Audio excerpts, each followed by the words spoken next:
Amigos y amigas, un saludo cariñoso. Los acontecimientos que suceden en nuestra Colombia no pueden pasar desapercibidos. Ha sido un dolor de patria muy grande. Nos hacemos solidarios, especialmente con los familiares de estos jóvenes. ¿Qué debemos hacer? En primer lugar, no quedarnos indiferentes. Pero nosotros los que tenemos fe, interpretamos la realidad así como esta imagen que ustedes observan. Es Cristo de nuevo acribillado. Por eso en la Eucaristía decimos, anunciamos tu muerte, no solamente de ellos, sino de los 300 líderes campesinos. Ya llevamos creo que más de 15 en este año.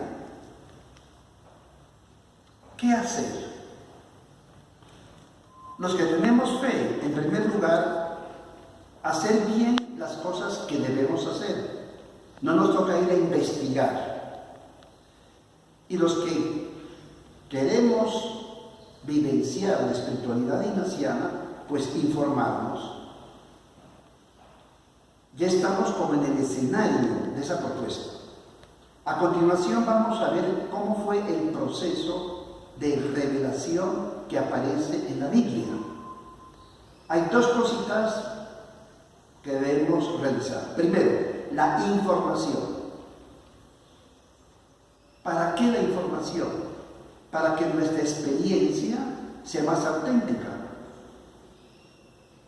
Entonces, felicitaciones a los que quieran seguir observando nuestra propuesta. Hace 8 días terminábamos con esa pregunta.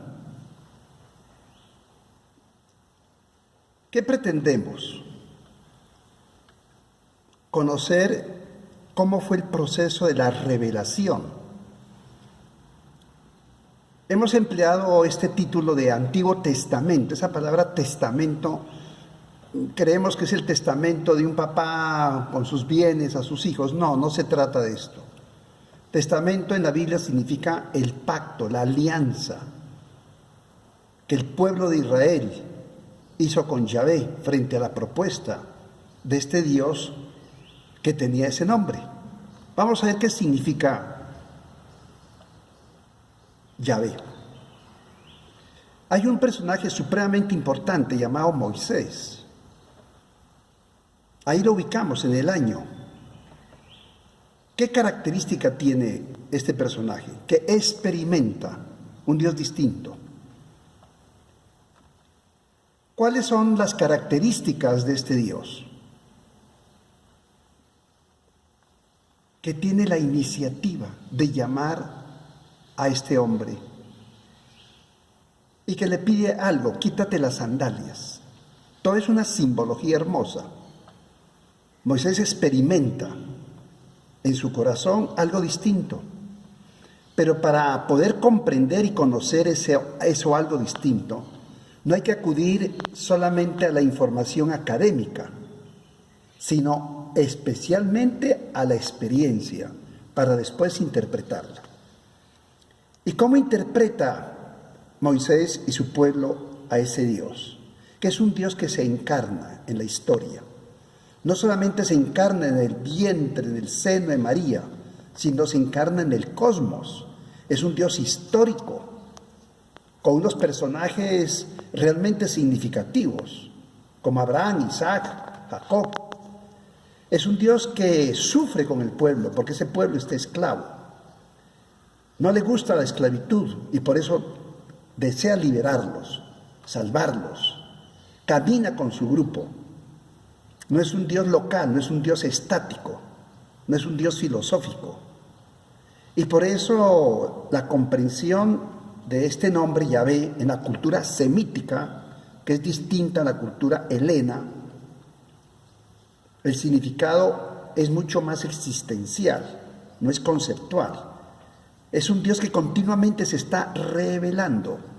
revelando qué significa, quitando el velo, haciéndose conocer. ¿Y cómo se hace conocer? Que está aquí con nosotros, en su pueblo, en la comunidad, salvando y liberando, aconteciendo. Esa palabra de acontecer es realmente significativa. En el Nuevo Testamento se va a asumirla. Un Dios que se enamora de su pueblo, que lo va formando. ¿Y cuál es la voluntad de ese Dios? Pues la voluntad de las personas que quieren hacer cosas buenas. No es una cosa extraña a la historia. Esta característica realmente es muy fuerte para explicarla y para vivirla. Es un Dios que no quiere cultos, ni sacrificios, ni ofrendas. Ese Dios es feliz con la justicia. ¿Y quién fue la persona que fue como puliendo esa imagen? El pueblo de Israel. Hay un cambio de nombre. Jacob se va a llamar Israel después de una lucha que tuvo con Dios. Esa es una simbología. Pero el nombre es importantísimo en la Biblia. El nombre es la identidad de la persona.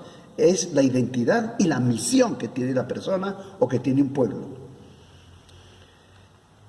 Y sucede que este pueblo, cuando va hacia la Palestina, observa que los pueblos con quienes viven se organizaron a través de una estructura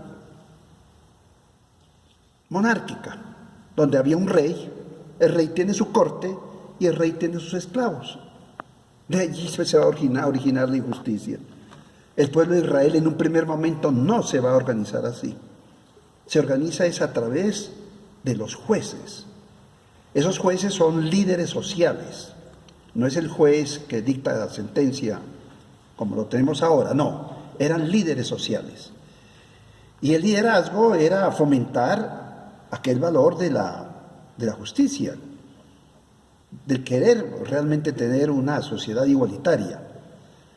Ellos inventan algo muy hermoso, poco conocido, que son los años jubilares. Cada 50 años el año jubilar, júbilo, en donde se perdonaban todas las deudas, en donde durante un año se respetaba la tierra y no había cosechas, tenían que preverlo años anteriores, y los presos salían libres. Eso es todo inventado por los jueces, cosas que hemos realmente olvidado. Pero ¿qué sucede en los seres humanos? Le metemos lo humano, el humano en el sentido, los intereses nuestros, ¿no es cierto? Quieren apoderarse de ese Dios. Y entonces las tablas de la ley las encierran en el arca de la alianza y ya las tienen como un trofeo.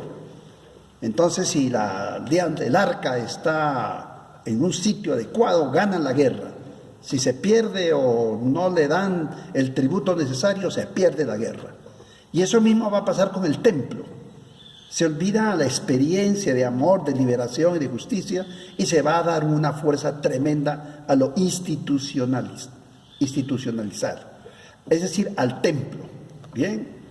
Y el templo se va a convertir pues en un símbolo religioso y político. Y desde David volvieron otra vez los reyes, la corte y obviamente los esclavos. Entonces aparecen imágenes de un Dios excluyente, celoso, que castiga, bendice. El origen de lo bueno y lo malo es ese Dios, es el Dios de los ejércitos. Los enemigos de su pueblo son también sus enemigos y hay que acabar con ellos, hay que arrasarlos. Pero ¿cuál es el aporte de los profetas? Ese Dios no va a ser el verdadero, es el Dios paternal, maternal. Es el Dios tierno, se parece a un novio, a una esposa. Ya que el pueblo fue abandonado, entonces el pueblo toma como la imagen de una esposa abandonada y desolada. Y ese Dios la va a llamar la preferida, la esposa. Pero también no solamente es ternura, como lo hemos dicho, es justicia. Norma y ternura son los dos pilares de cualquier educación de un pueblo o de una familia.